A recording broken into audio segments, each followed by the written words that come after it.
আজকের রেসিপিটা বাঙালি না, কিন্তু এটা আমাদের খুবই একটা প্রিয় রেসিপি, চিকেন 65। এটা বানানো ভীষণই সিম্পল আর স্ন্যাক্স হিসেবে দারুণ খেতে লাগে। 500 গ্রাম বোনলেস চিকেন নিয়ে সেটাতে একটু আদা রসুন বাটা মেখে নিতে হবে, একটু লেবুর রস আর হাফ কাপ মতো দই দিয়ে ভালো করে ফেটিয়ে নিয়ে পুরো জিনিসটা ভালো করে মেখে নিতে হবে। তারপরে ওর মধ্যে আরও কয়েকটা মশলা পড়বে, গুঁড়ো মশলা, যেমন কি কাশ্মীরি লঙ্কার গুঁড়োটাতে ভালো কালার আসবে, কিন্তু খুব একটা বেশি ঝাল হবে না। একটু জিরের গুঁড়ো, একটু হলুদ গুঁড়ো, একটু গরম মশলা গুঁড়ো আর ব্ল্যাক পেপারটা খুবই ইম্পর্ট্যান্ট, আর একটু মেথি গুঁড়ো। এইগুলো ভীষণই ইম্পর্ট্যান্ট। দিয়ে ভালো করে মাখিয়ে নিয়ে তারপরে এটাকে 30 মিনিট রেখে নেবেন।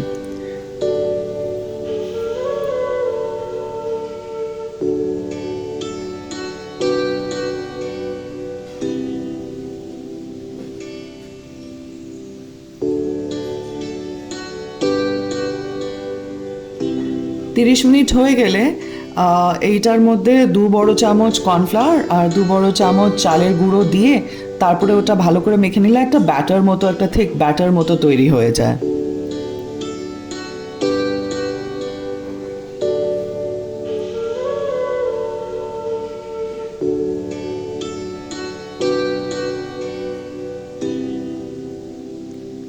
যখন এটাকে মাখবেন দেখবেন যে কোনো লাম্পস, ওই গুঁড়োগুলোর, চালের গুঁড়ো আর কর্নফ্লাওয়ারের যেন কোনো লাম্পস থাকে না, তাহলে ওগুলো মুখে যখন পরে ভাজার পরে খেতে ভালো হয় না। তো খুব ভালো করে সুন্দর করে মেখে নিয়ে তারপরে তেল একদিকে গরম করতে বসিয়ে দেবেন।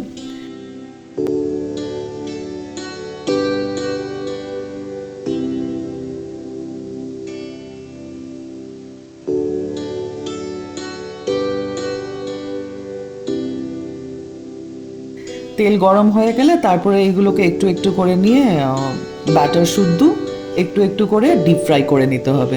যখন ডিপ ফ্রাই করবেন খুব বেশি চিকেন একসাথে দেবেন না, তাহলে কিন্তু ওভারক্রাউড হয়ে গেলে ঠিক করে ভাজা হবে না।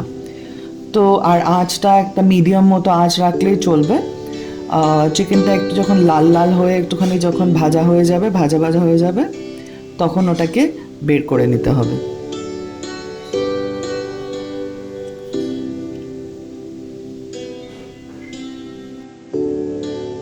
চিকেন 65-এর আসল স্বাদটা হচ্ছে যখন ওইটার ওপরে একটা মশলা পড়ে। এটা তো ভীষণই সিম্পল। আর তারপরে একটুখানি তেল গরম করে সেটার মধ্যে লঙ্কা লম্বা লম্বা করে চিড়ে চিড়ে কেটে দিয়ে আর কারি পাতা, একটু বেশি করে কারি পাতা নিয়ে এই দুটো ভেজে নেবেন। আর এই জিনিসটাকে চিকেন 65টার ওপরে দিয়ে ভালো করে টস করে নেবেন। একটু যদি বিট নুন দিতে চান সেটাও দিতে পারেন, বা এমনি একটু নুন দিয়ে ভালো করে টস করে নিলে, আর সার্ভ যখন করবেন একটুখানি একটা লেবু দিয়ে, সাইডে একটু লেবু দিয়ে লেবু একটু স্কুইজ করে দারুণ লাগে খেতে এই রেসিপিটা।